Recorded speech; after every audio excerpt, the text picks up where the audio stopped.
Sasa hivi serikali imejitahidi kuwekeza kwenye tiba ya moyo pale hospitali ya taifa ya Muhimbili, ambayo tumeanza kufanya mapasuaji ambayo zamani ilikuwa lazima uende India, Uingereza na Ujerumani, lakini tiba hizo kwa sasa ziko hapa nchini. Tuna vipimo vya kisasa vinagundua matatizo ya matatizo yote. Tuna vipimo vinavyofanyika ikiwemo na echo, ECG, ultrasound, Holter na vipimo vingine vingi ili kutoa huduma ya uchunguzi wa mapema kwa wananchi. Kwa hiyo mwananchi, unapoona una shida, hata kama hujapata shida, nenda kafanya uchunguzi, uwe na uhakika wa tatizo lako. Na huduma hizi zinapatikana pia kwenye hospitali yetu ya Seife iliyoko hapo tu karibu na kanisa la St. Peters.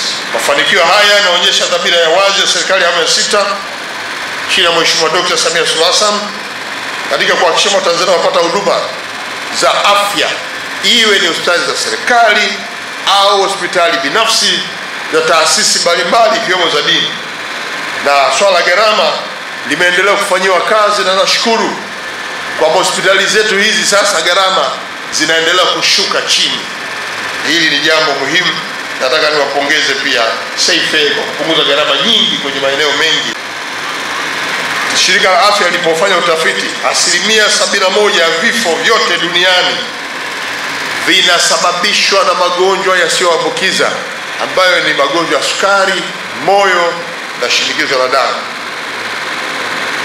Na inakadiriwa kwa watu zaidi ya milioni 4.9 wenye umri kati ya miaka 30 na miaka 75 ndio wanaoathirika zaidi kwenye matatizo haya ya moyo, mishipa ya damu, na wengine wanagundulika wakiwa wameshachelewa tayari. Hali hii pia hapa Tanzania tunayo. Takriban 34% ya vifo vinavyotokea kwenye hospitali zetu zote yanatokana na magonjwa yasiyoambukiza, huku magonjwa ya moyo na mishipa ya damu yakiendelea kuongezeka. Na takwimu hizi zimeonyesha kuwa 17% ya vifo vya haraka vinasababishwa na magonjwa haya, hasa chanzo kikuu ni shinikizo la damu maarufu Kiingereza pressure. Hii inaua kwa haraka. Kwa ndugu zangu wa Tanzania, wana michezo, tuendelee kufanya mazoezi ya kila siku kwenye maeneo yetu, na sio lazima utoke nyumbani uje tu hapa Coco Beach. Hapo kwenye nyumba yako, zunguka nyumba, fanya mazoezi kwa umekaa, lakini kwenye mitambo kama vile baskeli na vyombo vingine, ili mradi unaushughulisha mwili kufanya moyo uweze kusukuma damu kwa haraka. Ukifanya hivyo, unapunguza mafuta yaliyopo kwenye mishipa ya damu. Kwa utafiti uliofanywa mwaka huu kwenye mikoa ya Pwani, Arusha, Geita, Mtwara, Lindi, Zanzibar, Iringa na hapa jijini Dar es Salaam, unaonyesha hali isiyokuwa nzuri. Katika kila watu 10 hapo tulipo, watu 10, 3 miongoni mwenu wana tatizo la shinikizo la damu. Hii ni hali ya hatari. Hebu mjione hapo mliposimama, mjihesabu 10, alafu mjue kwamba 4 kati yenu wana shinikizo la damu. Ni nani huyo? Sasa fanya maamuzi ya kufanya mazoezi.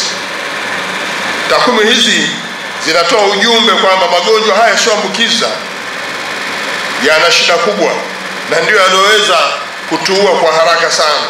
Ndio maana serikali imeendelea kuchukua hatua madhubuti za kisera kuhakikisha kwamba matibabu ya afya ya binadamu yanakwenda mpaka vijijini, na tumewekea sheria, tumewekea kanuni na miongozo ambayo inawapa Watanzania fursa ya kutibiwa kutoka huko vitongojini kupitia zahanati.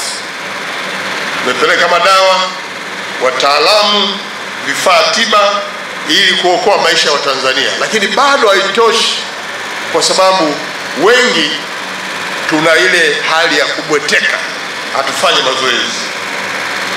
Serikali inaendelea kuandaa wataalamu bingwa ili tuweze kuokoa mazingira yetu.